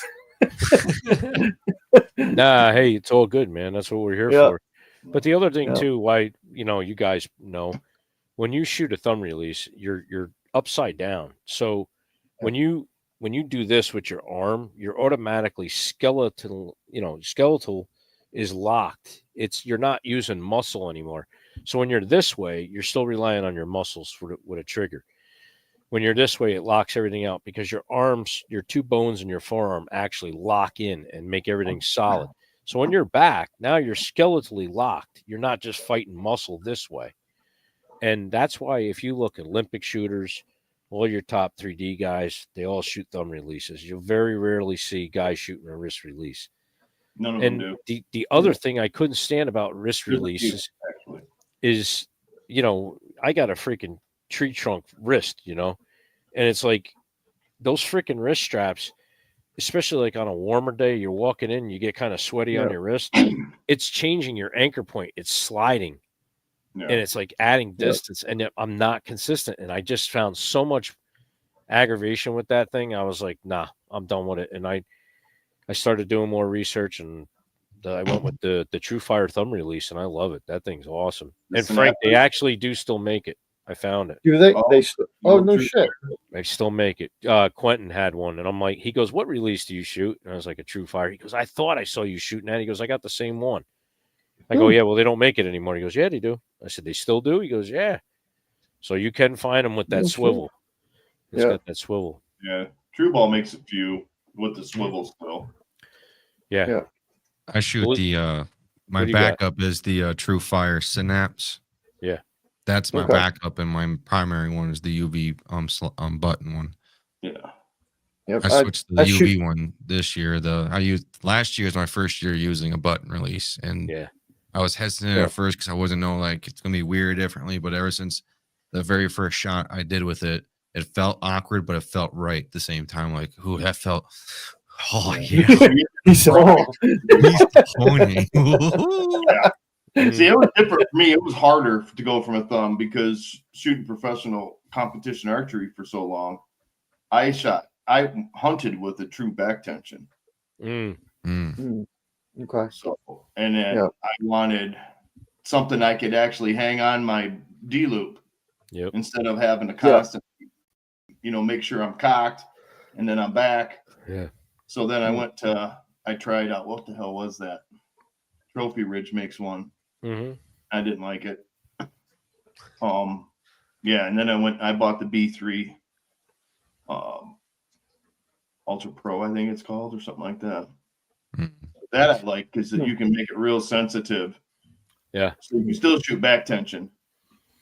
So when I first started archery, I was roughly 7 or younger, whatever like that. And I was using fingers. That's how I grew up practicing. I think everyone should practice starting off with fingers. It's just I did. And I feel like that's how everyone should. Yeah. Johnny, what is so important? Are you looking at gay porn? I mean, we're be present with us here. Yeah. Okay? On your Grindr page. Yeah. Releases. I'm sitting here with an empty glass. I'm trying to, I'm like, who can I send? No. Someone give me a glass. So you know what? This is a not paid advertisement to Warhead Arrow Company. So you guys stare at it real quick, and I will be right back. All right. But no, I agree, Brett. I think everyone should practice with the finger, and then that way you really feel that's what I did. Everything with the bow. You feeling everything, and then when I first started after that, it was with the index release because that was like the new up and thing. I was roughly it was like 2005 when I switched to that type of release. Buttons weren't really invented till I don't even know when. But I think early the index late came 90s, first. They had True Fire, I think it was. I think I actually still have one in the garage. It's just a handheld forefinger, but it's got a button and you squeeze down on it. You remember that, Squatch? Yeah, I do. Yeah, I remember. It would lock on, but it was louder than dog shit. We used to have. And you squeezed it. Yeah. But I grew up like you did, Brett. We weren't allowed to have releases. Mm-hmm. You had to learn to shoot instinctive. We wouldn't even have sights until you could kill a deer instinctively without a release. Yeah. Mm-hmm. And that's the way everybody should start, because Dan Fitzgerald made a point one time, and it made a lot of sense after he said it. If your equipment goes to hell, can you still shoot that deer? Yep. Yeah. I love that. Yeah. I love that statement. Boondocks hunting moved to a thumb release as well and made a huge difference. Yeah, it will. It will. Yep. I think a lot of people might get timid from switching. Welcome back, Johnny. You weren't missed. You're welcome. Yeah. Thank you. Took you long enough. Yeah. You still weren't missed. Had to drain the lizard. Hello, drain the main vein. Yeah. Got to make more room for the bourbon. Hey, you guys ever? Mine is Brett. I'm sure you guys have all seen The Great Outdoors with John Candy. Oh, hell yeah. Yeah, oh, yeah. Oh, yeah. How did I introduce Brett? Mr. What the hell? Have you ever seen it, Brett? No, I haven't. Oh, my God. The grizzly bear with the bald ass. Yeah. Oh, my God. Shoots him with the lamp gun. Big Bob. With the lamp at the end. So Like Johnny, that guy, he's like, yeah, he's been struck by lightning. Oh yeah, how many times? 62 times. Jesus God, man. yeah, when you see old what's his name running for the hills, you best take cover. Right? Yeah, a great movie. That's a good movie. Oh, that Yeah. movie was freaking him All and the him and older ones Aykroyd were was good funny ones. in that. Yeah. Oh, That my came God. out. All right. Speaking of Brett and pancakes, have you ever seen? Oh fuck! Can't think of the name of it now. Help me out, Swatch. John Candy. Yeah. Shit. Planes, can't- Trains, and Automobiles. No, not that one. Where he goes to Chicago and he's babysitting his niece. Oh, and that's nephew. Uncle Buck. Oh, Uncle Buck. Yeah. Uncle Buck. Uncle Buck. Yep. I've seen Uncle Buck Buck. is awesome. That's a good movie. I love Was it when the it clown Twilight shows Us? up. Oh yeah. You know what Hey, I was buddy. watching earlier was Airplane. Yeah. That's What a do good movie. When the clown shows up for his kid's birthday party, he's like, "Hey, man, it's like you had one too many. Who are you to judge me?" Bonk, hits him right in the Whack. freaking nose. Oh man, I love it. John Candy was the freaking best, man. Yeah. Oh Yeah. yeah. You guys Very make funny. fun of me for not watching movies, but you guys know an awful lot about movies. Yeah. Only from a certain Yeah. era. I told you the last movie I watched in a movie theater was Wild Hogs with them Tim. Oh, yeah, Tim Tim Allen. Allen and Yeah. John That's, Travolta and all that's that. the last time my ass sat in a movie theater seat. I haven't seen a movie since. Well, here, let me do this here, Johnny. Yes, I sir. know we got you all equipment set up there. Yeah. I know it was a part to do this, but you also had another reason for all this equipment too. Do you want to I explain? do. Go right ahead. Plug your shit in. All right. Yeah. So my thought was like these guys, I grew up watching movies. They're super influential to me. I just love them, right? So I wanted to start a podcast that dives into the movies that made us, right? Like growing up, what movie was influential to you? Why? And just like go behind it. Like, Full all Metal right, Jacket, probably. yeah, exactly, right? But then like dive deeper into the movie, have like trivia about the movie. Frank, what was your favorite movie growing up? Oh man, I was trying to think when you were saying it, man. When I was Oh, a kid, no. Old Yeller. I grew up always watching like The Godfather and Goodfellas. That's all we ever fucking watched. Casino. You like Casino, right? That's Yeah, a good one. it was a good All one. right. Casino, interesting facts about that movie, right? Like, this is what I do. I just watch movies. So, Casino, Joe Pesci's character, right? We all know. Brett, you've seen Casino, right? No. Yeah. I'm sorry. You need to go watch Casino, man. Yeah, I'm sorry, Don't watch but it with the kids. yeah. Don't have the kids around when you watch No, it. Casino's a great movie, right? Based about the family coming from New York out to Vegas to set up a casino, establish it. Joe Pesci, you know who that is, right? A little short, buff Italian dude. Oh yeah. yeah. So Yeah. Joe Pesci's main character is, I want to say, is Tony Staccato is his actual real character's name, or the character that he portrays in the movie. Yeah. Yeah. There is a restaurant in New York, in Las Vegas on Main Street Mhm. with a golden statue of him. And they like him and Joe Pesci are almost identical looking. Like, it was such a great pairing. And like the whole story behind him, and like just there's so much about a movie that I love. Not just like watching it, ha ha ha, yeah, it's funny. Move on to the next. Like, there's so much, like a deeper dive into the movies, and that's what I really want to get behind, and like why movies were so influential, or why certain movies were so influential to you growing up. Well, I love the series Halloween. Yeah, perfect. Favorite there you movie go. growing up, and I love that series. Everything. Granted, when it got newer with Rob Zombie, I think it turned into dog shit. But once Rob Zombie left and they made the newer ones, I think the newer ones turned out great. But anyways, Rob Zombie had the greatest joke on the very first Halloween movie. Do you remember it? no. So it had is right like first 3 minutes of the movie. The ambulance drivers came by and they picked up the murdered body and they're driving off with it. And you have this one ambulance driver looks to the other. And so we're in Syracuse, New York, watching this in the theater, right? There's 4 of us and then the whole movie theater. The ambulance driver looks to the other one and says, "Hey, do you know the difference between jam and jelly?" And the ambulance driver looks at the passengers like, I have no idea. And then the guy goes, "You cannot jelly your dick into a dead chick's ass." Dude, we were the only ones laughing in the whole movie theater. Like, there's 4 of us laughing, and like the whole movie theater just like stares at us.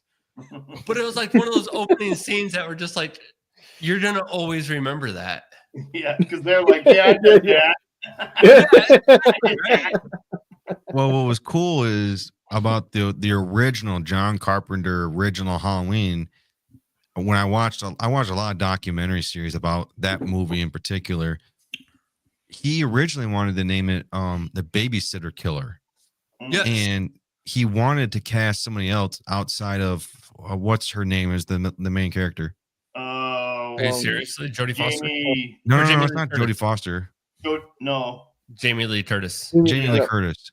She was. How's my fucking Siri picked that up? I have no fucking idea. It literally said Jodie Foster.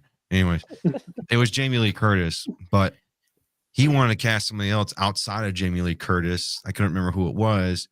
And the budget for that was like $10,000 or some shit like that. So they had to buy fake leaves at like Hobby Lobby. Oh, yeah. They shot the movie during like May or some shit. And there's a lot of parts in the movie where there's actors that you can see like the top of their heads. You can see one of them smoking. The smoke threw into the actual movie. And it was just cool to kind of see the background of all that stuff put together. So I like doing the same thing, but it was kind of mainly only towards like the movies I love the most. Yeah, exactly. And that's what I really want to focus on, the movies that you love. Mm-hmm. And chances are, listen, man, I never had girlfriends in high school. I was a fucking nerd, man. I was watching movies and going out hunting. So if your favorite movies, I'm pretty damn sure I've seen them. Yeah, boyfriends. Well, so speaking of Halloween, you know Michael Myers' Mask, right? You know who it's based off of?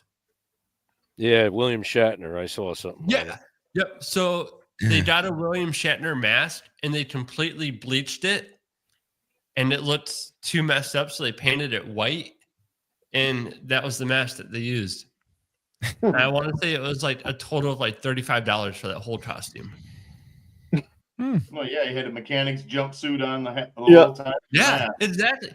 And still to this day, it's one of the most terrifying thoughts. Like, you see some dude walking down the street with a Michael Myers costume, and you're like, holy shit, man. Yeah. That or a Jason Voorhees mask. Well, then, all right, Brett, trivia time. Who was the killer on the very first Friday the 13th? The mom, Jason Voorhees' mom. Holy shit, you know that one. Yeah.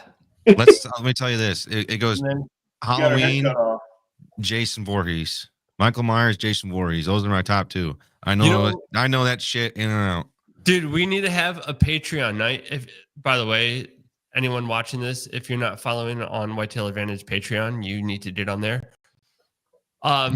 Dude, we need to have a Patreon movie night. Jason Takes Manhattan. Have the whole East Coast watch it with us. Oh my god!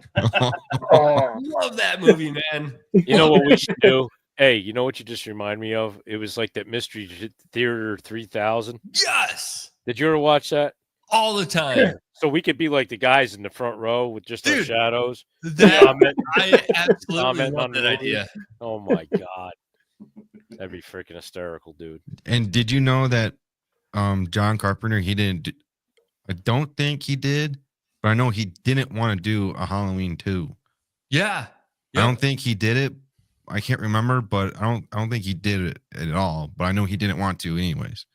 So when they asked him, being a Friday the 13th fan as well, there is a spot, I want to say it's up by Irons, Michigan, where they filmed they filmed a scene of Camp Crystal Lake in Michigan, and they put a permanent Jason Voorhees tombstone out there. I heard something about that. That's Yeah. weird. 'Cause I used to live in Irons because that's where my dad lives. Yep. I grew up in Iron County. Yep.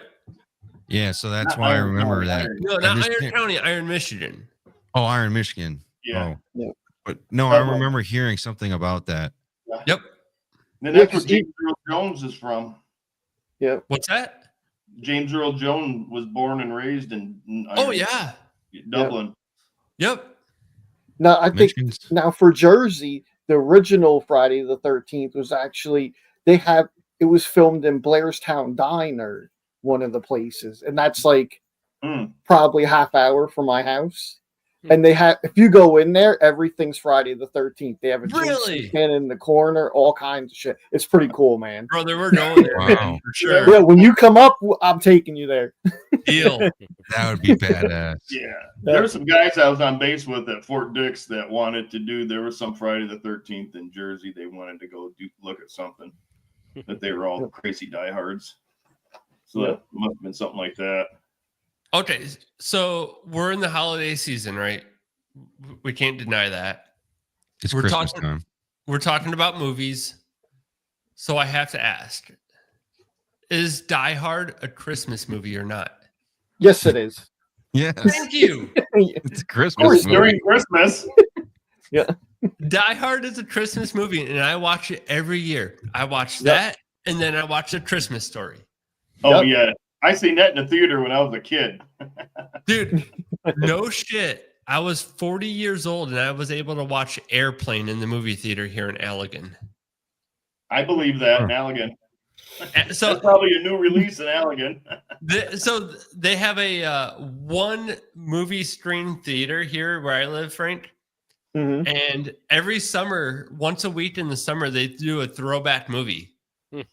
So I've seen the original Rocky there.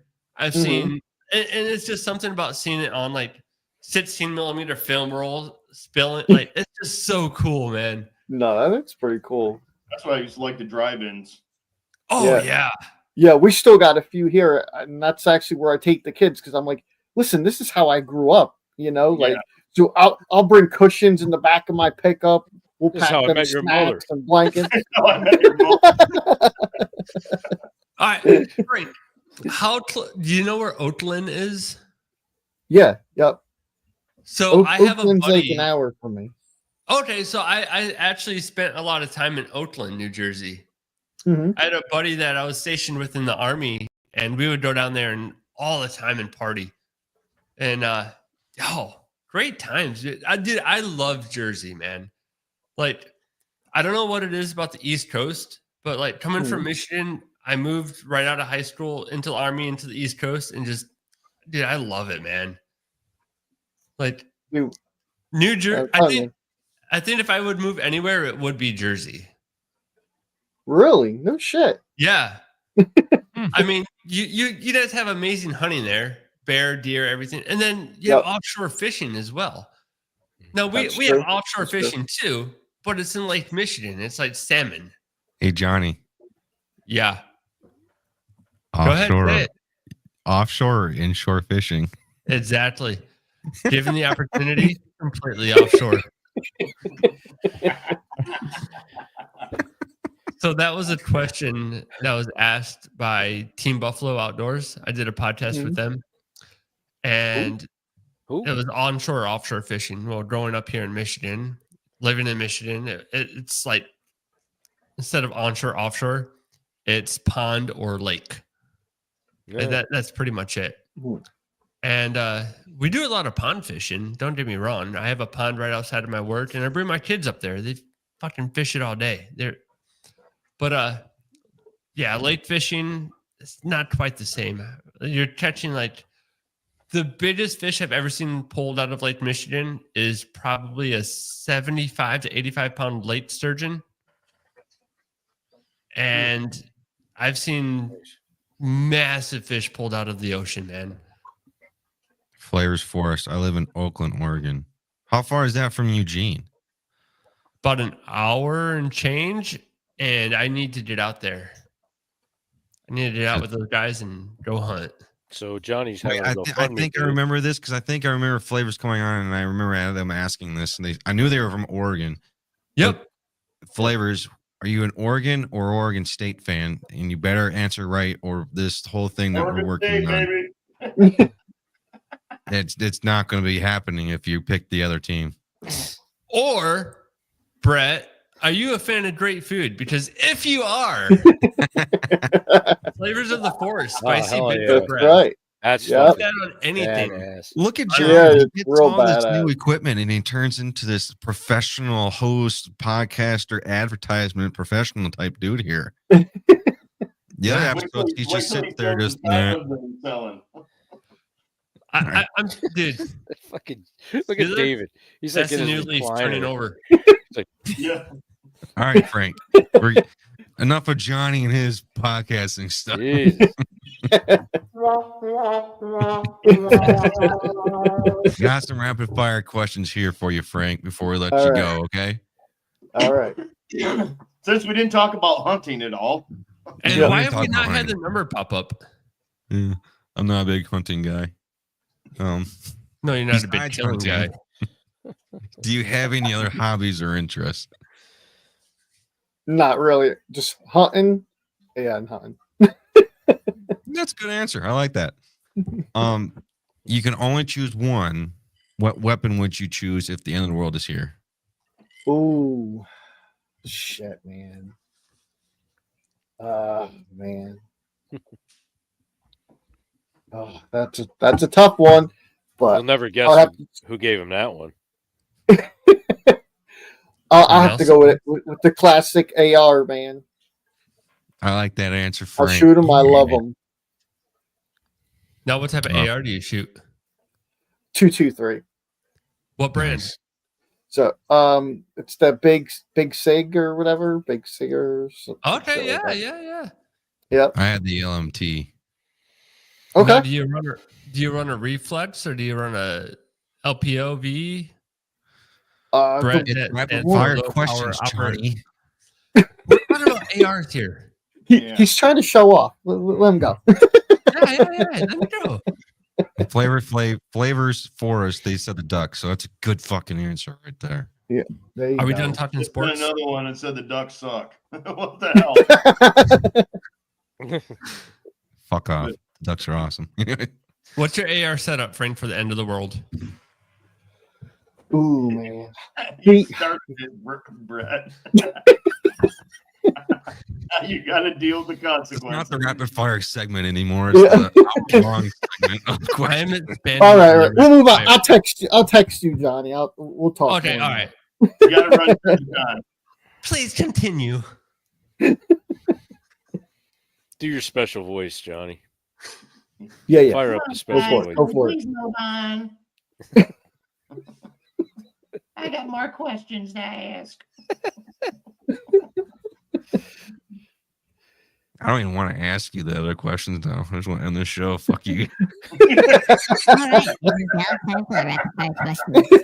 Frank, the end of the world is happening. What is your weapon of choice, and what are your attachments? Red Rider. Okay. Compose and act. Action. What wild game animal is on your bucket list to hunt? Ooh, I always wanted to kill an elk. That's my favorite. I love them. I just want to experience it once. The whole bugling thing, like, it's got to be an elk. I know it's like the classical for everybody, but I would have to give it to the elk. What is a wild game animal you want to try? Kind of a deal. What was that? You want to do like the mountains, self-guided? Yeah. See, that would be cool. Yep. It's like, what the fuck? Johnny texted me to ask the question. I was not looking over to my right, your left. We'll just make that clear.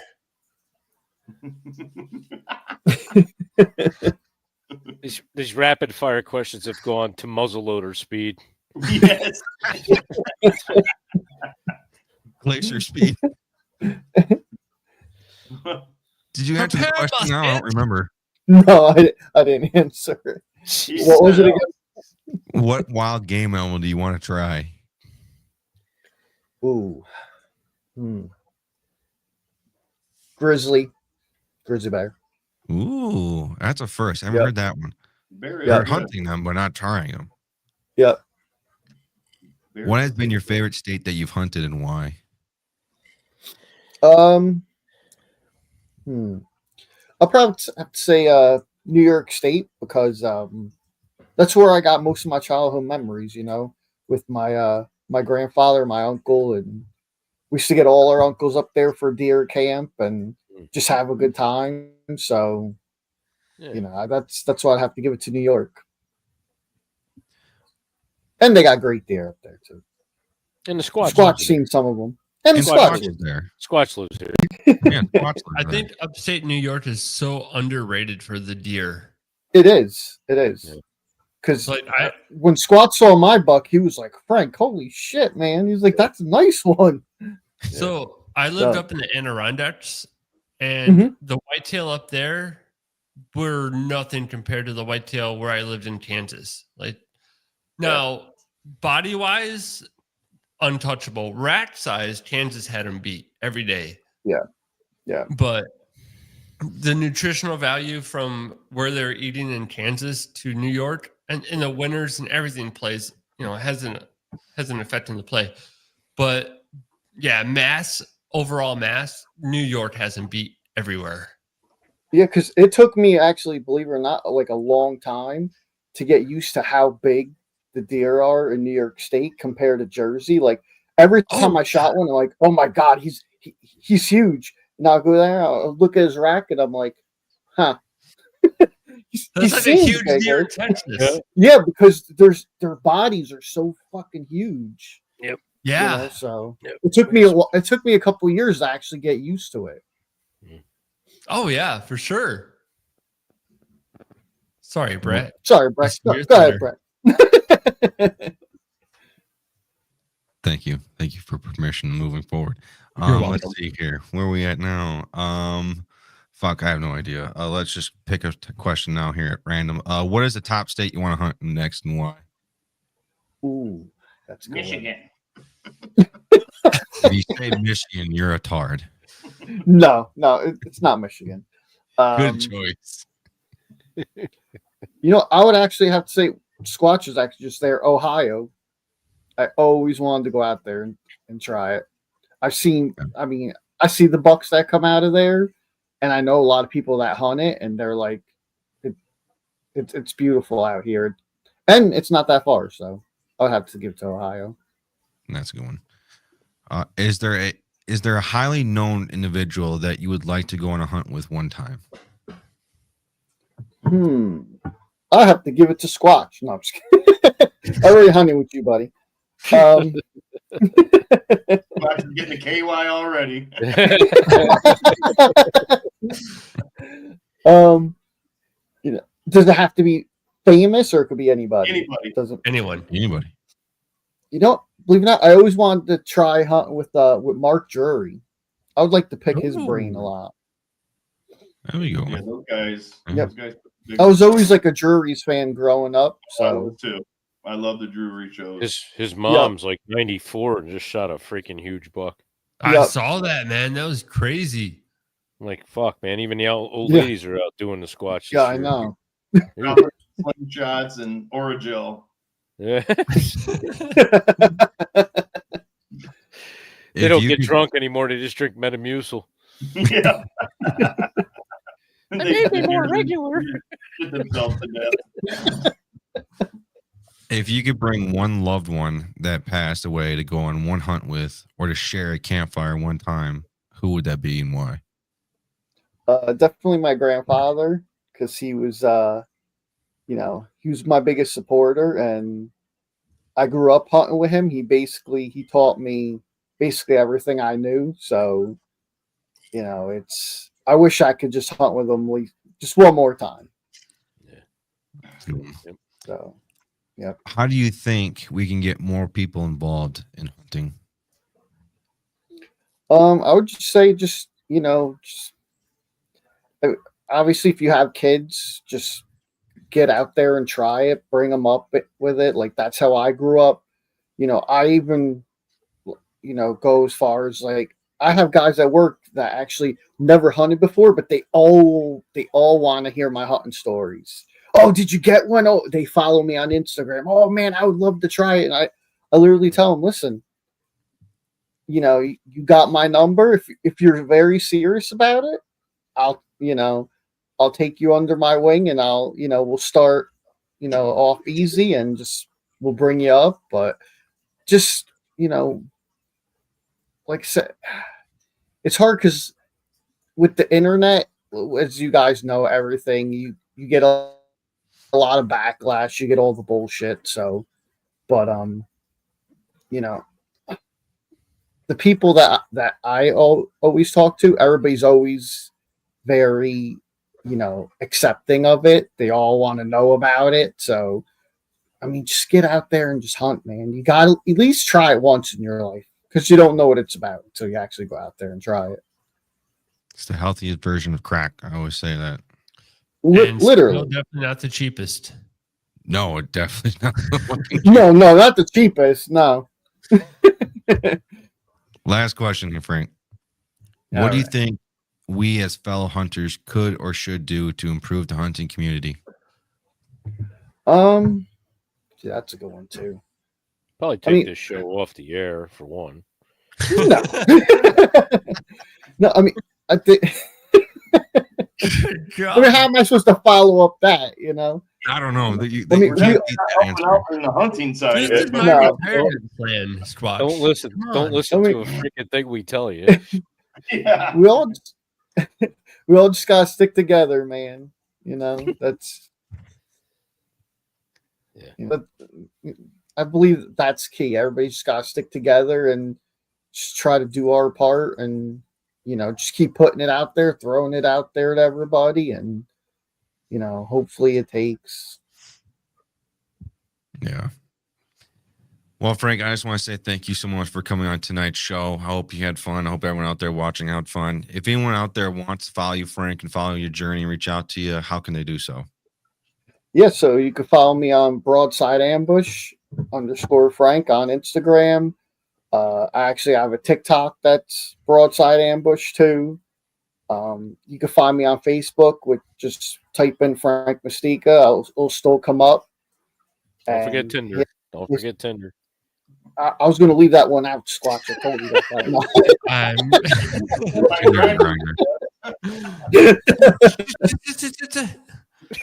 No. But yeah, that's where you can find me.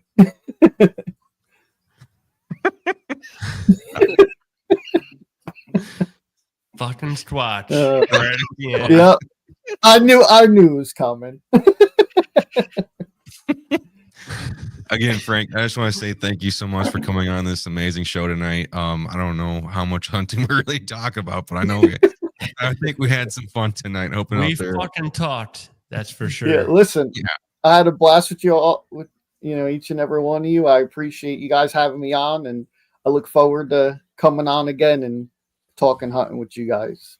Yeah, we're restricted to mainly only hunting. We're just hunting. There's no just hunting. There's no rabbit holes that we're gonna go in. Nothing like that. I have to have Adderall sent to us, so we focus. All right, focus. Straight and narrow here. Here we go. Focus. On. No drinking. I'm not gonna say that. No, we're gonna drink. I'm not gonna be on. Then we can actually talk hunting, guys. Yeah, that's right. I'm following the hunting guidelines appointed from the hunting gods. I shall be drinking. We shall be talking hunting. Well, guys, I hope you have a good rest of your night. We'll talk to you guys later. Oh, man. What a great group of guys there. Yeah. I don't even know what to say from that. That was an amazing show. Frank, I can't say thank you enough for coming on for tonight's show. We're definitely going to get you back on. I know we're always texting, so I'm looking forward to that. that's going to conclude another episode of the Whitetail Advantage Podcast, everyone. I hope you guys enjoyed it. Make sure we got some notes here.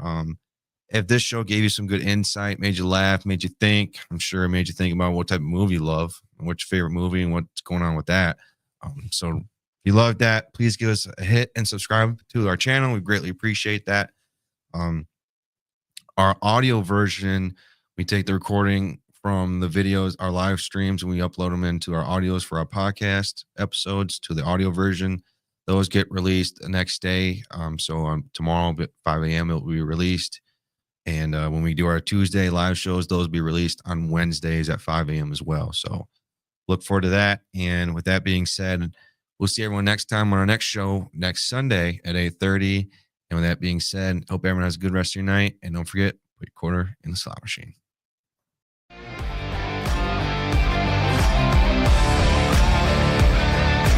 Thank you for tuning in to another episode of the Whitetail Advantage Podcast. We hope you enjoyed the show, and we will see you next time.